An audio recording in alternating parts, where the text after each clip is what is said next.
Welcome back, everyone, to Rebirth, a D&D Tale. Where we had left off, our band of adventurers, the Lucky Sevens, had found themselves a piece of treasure. The last surviving piece of treasure in this underwater temple that they have found themselves in. With some of the walls and things around them starting to crumble and have been crumbling for many millennia, it seems. It is the thrashing against the exterior wall of one of these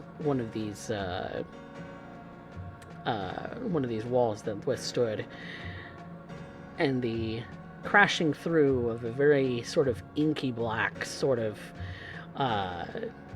creature shape that has barged its way into this space, crashing some of the wall with it. And so,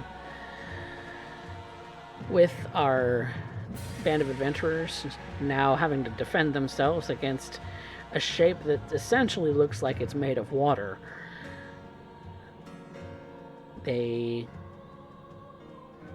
must defend themselves. So, initiative rolls, please. Lagan. 21. Yes, I had to roll a natural 20 for that. Karobe. 19. Yes, I had to roll a natural 20 for that.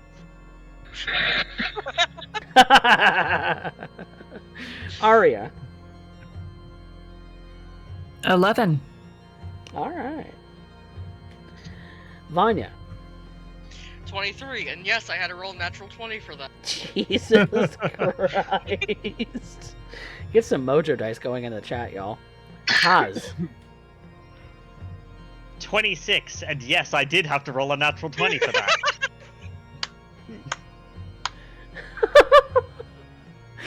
And Alira. 4. And yes, I did have to roll a natural 1 for that.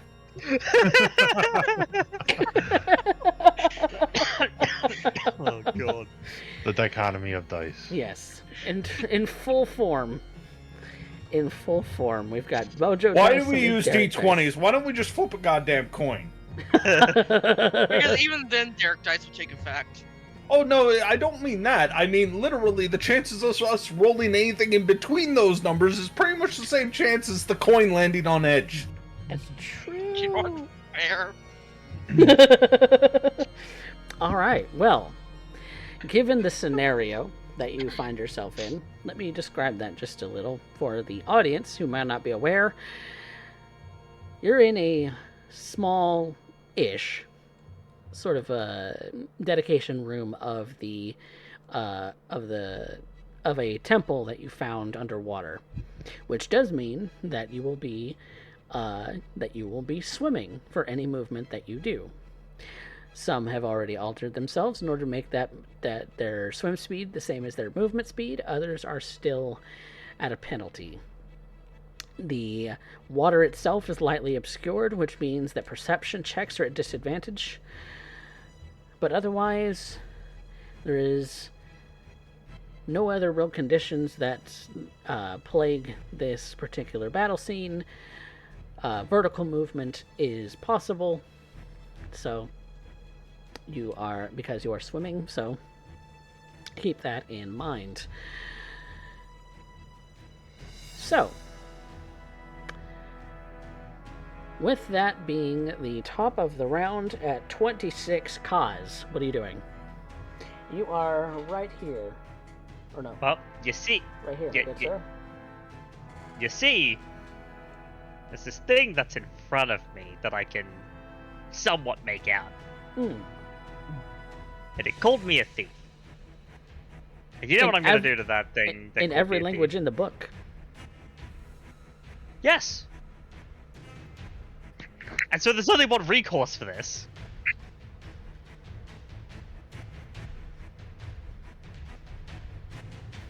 What is your recourse, good sir?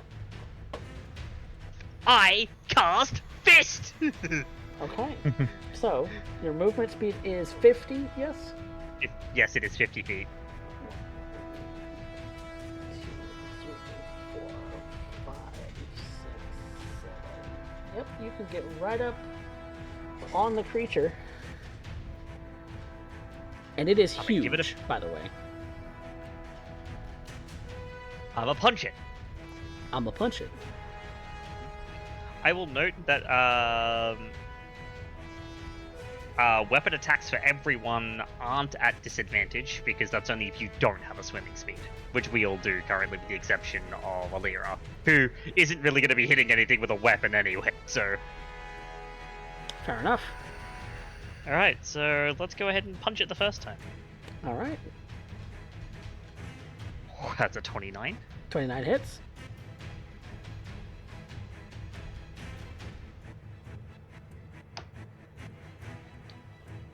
That is 11 points of lightning damage, and can I have it make a constitution save, please? For the sake of stunning strike. Yes. Does that cause the paralyzed condition? Nope. Stunned condition. They are different conditions. Okay. Con save. Stunned is worse. 9. Fail. Stunned. So, second fist. Ooh, it's actually Advantage resistant test. to your damage. It's resistant to Bludgeoning that damage. I didn't deal bludgeoning. Remember the kind of monk I am? Oh, that was lightning damage right there. Yep. Lightning damage. Yeah. Okay. Second attack. Mhm. This one's an advantage. Mm-hmm. That's another 29. Yep. And that is 9 points of lightning damage. And bonus action, I'm gonna flurry of blows the thing. Okay. And these would cause bludgeoning damage? Lightning damage still. Okay. Yeah, don't assume that I never do bludgeoning damage with my unarmed attacks. It's basically my entire shtick. That is a 22.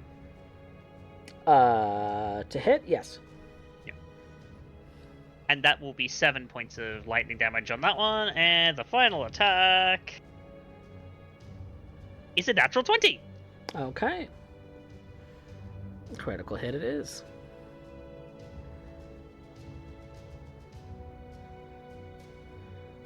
And that is 15 points of lightning damage. Oh, lordy. That is a big chunk. So, you basically see, so everyone would see Carl swim into the darkness, and then they hit the sound of a boing. Not super loud. It carries a bit, because it carries a bit more than it would in air, obviously, but it's not so loud that it's, shaking the foundations of this place. Yep. And Cars looks back, like, beckoning everyone over, like, now I got it stuck.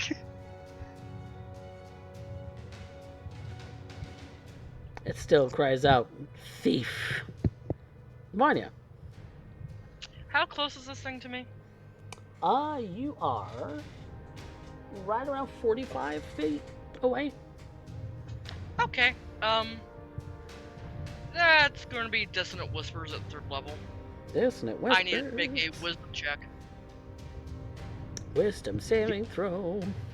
Yep.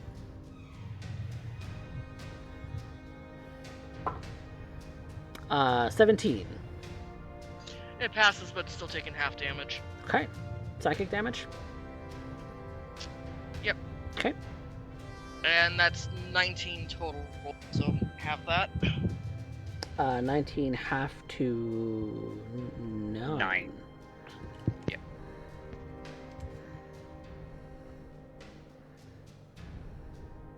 And that Okay. is, Bonus action. I believe, That's gonna be it for me. All right. Nagon. All right. You are right. We're gonna start. Right. We're gonna start off with a 4th level guiding bolt. Guiding bolt. You are making that attack roll at advantage because it is stunned.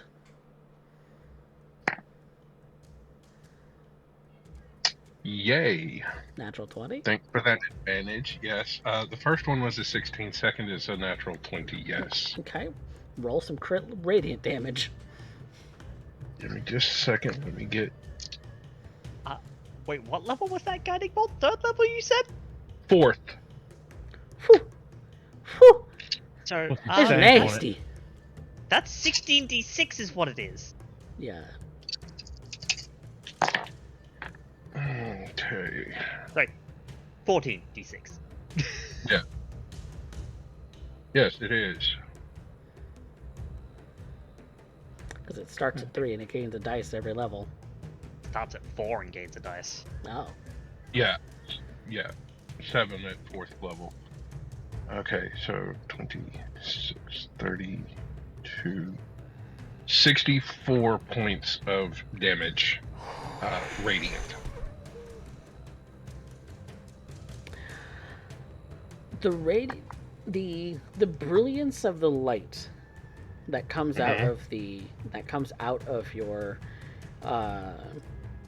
that comes out from your guiding bolt, purposefully making it more intense than usual.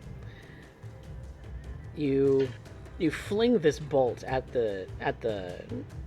this sort of dark shape that that stands there, and it's between that sort of radiant explosion and the lightning that's coursing through it as a result of Cause's punches has made this thing extremely weary already.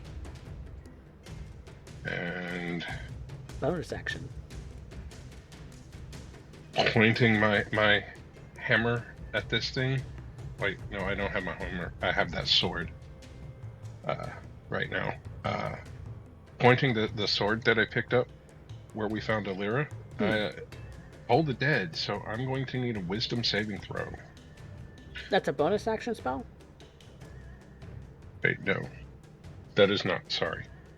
I apologize. Yeah, because the guiding bolt's an action, so bonus action. Yeah, I don't have a... Don't have one you're using right now? Okay. Oh, no. No, I can't. I don't have any cantrips that are bonus action. No. Alright, which would bring us to Kurobe. How far away am I? Right around 45, 50 feet. Okay, I'm going to swim 30 feet to it. Which puts you right about right here. And then I'm going to go ahead and fire a radiant bolt at it with my dragon attack. Ooh. It's our firebolt like flavored thing that we did. Okay. Roll an attack roll.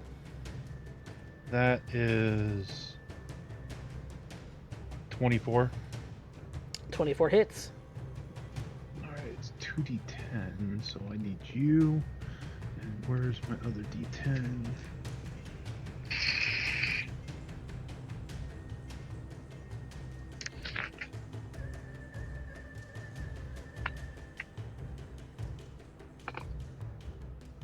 That is 10 damage. Radiant. Okay. Do you need a bonus action? Nope. Okay. Arya, you are right here as a shark. Just sharking. I'm gonna shark all over that elemental over there. This thing has already lost HP, hasn't it? Yeah, a lot of it. And it's glowing.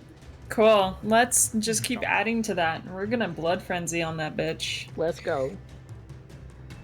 I have advantage on melee attack rolls, and obviously I'm gonna speed swim on up and give it a good bite. Yep. Let me look at this dice roll. That is going to be... First roll is a 19, so we're off to a great start. Second roll is a 17. Okay, so 19 plus 9 to hit. That'll hit. That'll hit.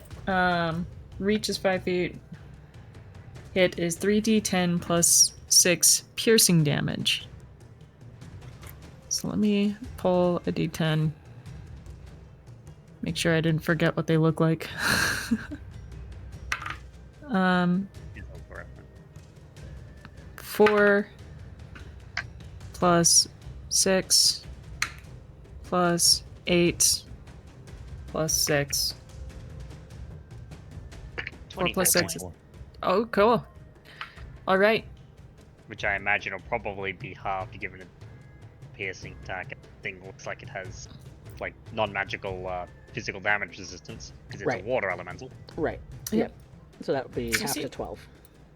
So you see the red tiger shark just bolt on up through everyone and just start flailing wildly into the water, swims right through it, and then circles back around. I'm gonna continue my movement without necessarily drawing an attack of opportunity, but just kind of like end my turn shifting over to the side of it. Okay. Which it is also going to kind of shift to encompass Kaz and Arya. No, it ain't. Oh, because it's stunned. Stunned. Okay, it ain't doing jack. Ah, shit. Okay, well that means it skips its turn. Alira. I'm gonna make this simple since everybody wants to end up rolling 20, so I'm gonna give as many options as possible for the next set of rounds, and I am going to end up casting Fairy Fire. I'm sure you could angle it where you just catch the elemental, since Yep, needs a dex of 17, but it's stunned. it's stunned. It can still make a dex saving throw though. No, it can't. It automatically fails dexterity saving throws. Okay, well it automatically fails the It's dex stunned. saving throw.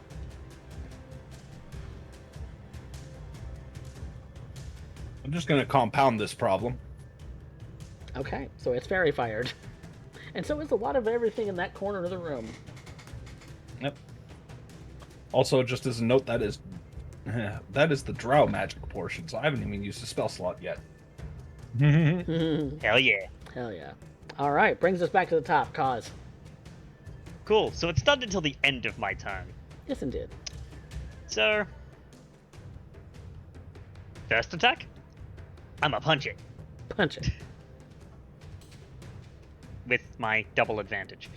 24. That hits. 8 points of lightning damage. Okay. Second attack, Mm-hmm. 27. Hits. 10 points of lightning damage. It is looking real bad. It is barely keeping its form. Flurry of blows.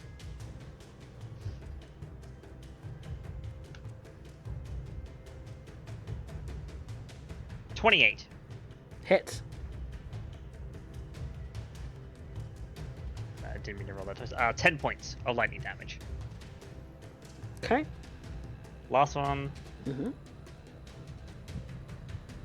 25. Hits. 7 points of lightning damage. Constitution save, please. How do you want to do this? Oh, okay, cool. I don't even need to spend that key that I'm dead. So as Lagan, Alira, and Kurove are basically lighting it up from a range, Vanya doing something to it that Kaz isn't necessarily aware of. And Arya is the shark basically ripping this thing. Kaz has an idea. And he starts swimming around this thing. kind of like in a spherical motion. And Arya might recognize this technique as a technique that green and black dragons, the ones that like to go underwater, they use this to isolate and starve their prey of oxygen. And Cars just gets faster and faster and faster and faster, swimming around this thing until basically there is a vacuum sphere around this elemental. He's basically got it trapped. And then all anyone would see is this fist of like directly through it, fist first, having the water implode back in on itself, basically not only punching this thing but crushing it as well with this implosion of vacuum pressure.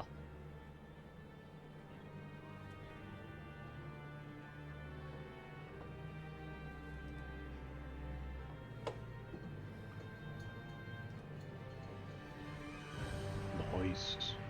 And it So ceases to function as it does. And you have indeed crushed your opponent in its own water.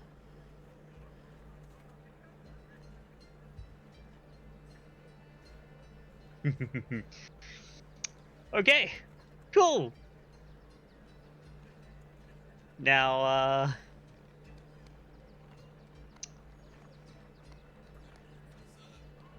Cars would look around.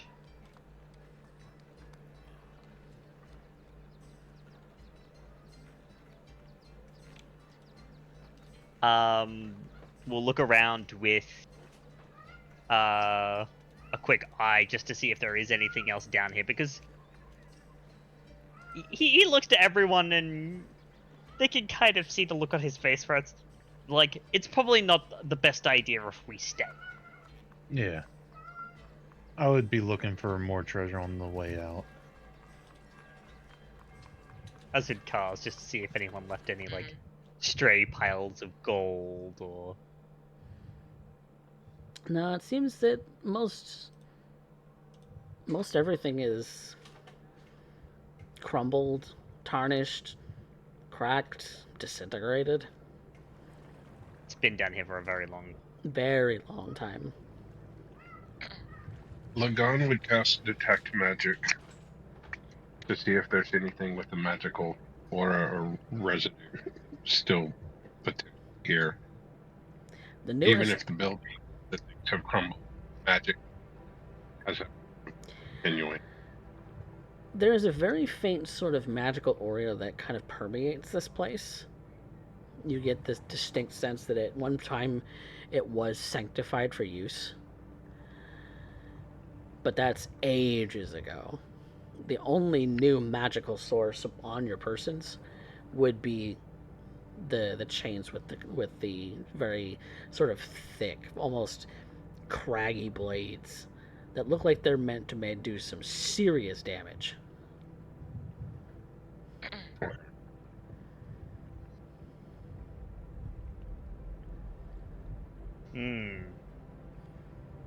But they also, when you look at them, Lagan, give you a very bad vibe. What school would it? If you could associate a school with it. If you could associate a school with it, necromancy. Okay. Yeah. Yeah, Lagan's not gonna go anywhere near the blades. Not gonna touch them.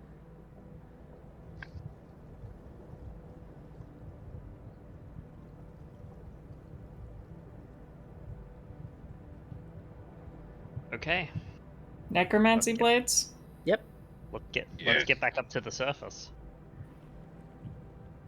you're muted, CJ. I would lead out the way back out with my sword and kind of like look around and make sure this is the only thing that's down here. But if not, head back up. Yeah, based on Kaz and Lagon looking around as well, there's nothing else left down here of value. Okay, I Right. meant like other buildings and stuff, but yeah, if there's nothing else, I'll swim my ass up to and climb back up on the boat. Yep. Okay, everyone's I'll following. Yep. Yes. I'll give a Lyra a hand as well. Shark Arya is going to grab the necromancy blades with fangs, hold it in mouth, and swim to the surface as fast as possible. Okay. Well, they're on. They're on my back. They're in the chest, lashed to Kurobe's back. Right. Oh, okay. Kurobe already has it. Good. We're good. We're good. Never mind. Yep. That we grabbed those. But you can help Alira swim faster. She can hang on to Alright. your dorsal fin.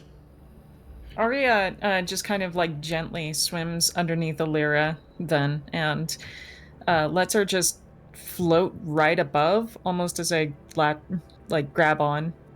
But she's gonna leave it up to her ultimately. I'm being spirited away by a man-eating animal who has apparently decided to end up poking its nose directly under Alira's legs, scoop her up, and oh god, what's happening? Yeah, as soon as there's a grip hold, Arya's just like full tiger shark speed. And Lagan is right beside the giant shark and Alira. Yep. Everybody's If I swimming together. dash, I can go 100 feet in a round. If I dash, I can also go 100 feet around. Arya's just thinking to herself, so this is what it's like. But yes, everybody makes it up to the surface of the water. You swim towards the boat, which wasn't very far from where you surfaced, and you find yourselves in the possession of a rather nasty-looking weapon And an expensive chest. and an expensive chest. Yeah, the chest is probably the chest without anything in it is probably worth quite a bit of money. There is that. And Crow is gonna sit down, like take it off, unlash it, open it up, sit down, and kind of pull the blades out and look at them. Like, all right, which one of you wants to look at these and tell me what they do? Got to put them down. Like Why? right now. Put them down. He'll put them back on the deck of the boat. Why? What's wrong? Cars would move over to the blades and with something on his hands, like he's very clearly like mittening up his hands with like extra fabric. He picks both of them up, turning them in such a way as to reveal the inscription.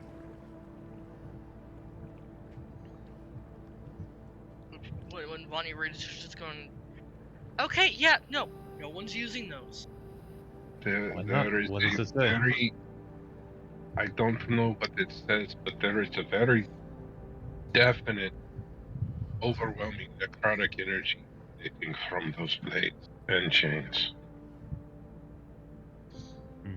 And he would translate into Elvish so that Alira also understands this.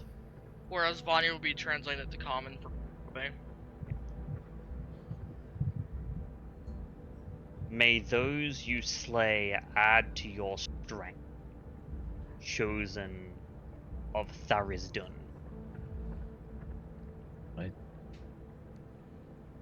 You think stronger? Is this not a problem? What The blade. Chosen of Tharizdun. I don't know who that is. Well, A dead god who goes by many names. The Oblivion. The Chained God. Take your pick. One of the names. Remarkably unpleasant.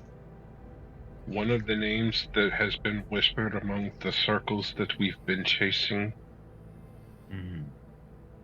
I'd still like to know what they do if we can find it out. I think I can help with that. double check. Identification is probably important. If they're not too dangerous, then we'll simply sell them off. If they are, then we'll get rid of them. Sell them off. I will use identify. As a ritual? Or with a spell Yeah. slot? We'll do spell slot. With a spell slot. Make it Fine. quick. Alright. Yeah. I'm not. That way, I don't have to touch it that long. Yep. You identify. You know with perfect clarity that the inscription is exactly as Kaz had mentioned. The reason that this particular item has a aura of necrotic sort of energy is that it seems to take the essence of those that is slain and add to the enchantment of the chains. It is definitely a weapon of war, and it has definitely slain many in its time. It's meant to be used as a pair. An attunement grafts the chains to the user's arms permanently. I'm sorry, are these God of War, the fucking chain blades from God of War? Yeah. They do have a Blades of Chaos feel to them, yes. That God. is exactly what That's they're why I called. was making the jokes earlier of Kratos Boy. is canon in this universe. I can't. We're yeah, fucked. boy, and have they slain Zeus? Not in this world, but they are called the Blades of Chaos. Because Thrarzdoon is known as the Chaos God. And Okay. Vanya would pass off that information. Do we get any more information about what they do? You know that there is more to unlock.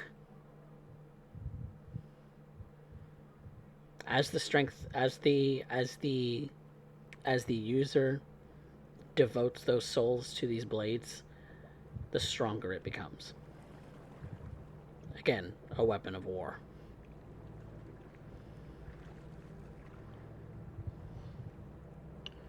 And Kaz looks between the blades in his hands. I don't think they're necessarily evil. A weapon of war can be used for good or bad. Yes, but a weapon that drinks souls.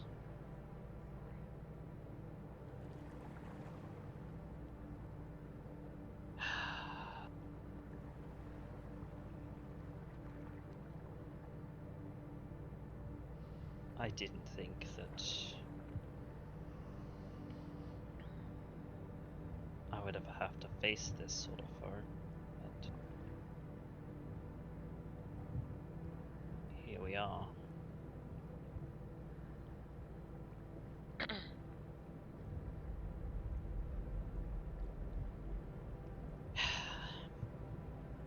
Vanya, you would also